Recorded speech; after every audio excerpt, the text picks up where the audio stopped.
প্রায় ৮ বছর আগে স্বামীকে হারিয়ে ১১ মাস বয়সের একমাত্র শিশুকন্যাকে নিয়ে দিশেহারা ছিলেন মাচানচিন রাখাইন। ঠিক তখন থেকেই জীবনের সংগ্রাম শুরু। তবে চিন্তাটা ছিল একটু ব্যতিক্রম। কিভাবে ঘরে বসে রাখাইন ঐতিহ্য ধরে কুয়াকাটায় আগত পর্যটকদের সেবার মাধ্যমে আয়ের সুযোগ করা যায়, এমনটাই ভাবতে থাকেন মাচানচিন রাখাইন।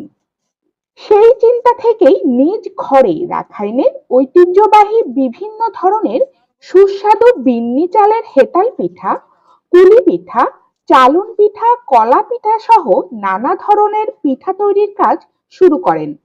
দিন দিন পর্যটকদের কাছে একটি নতুন আকর্ষণ হয়ে ওঠে তার প্রতিষ্ঠিত জিতু ওয়েন ফুড স্টোর। রাখাইনের ঐতিহ্য খাবারটা আমি ধরে রাখছি।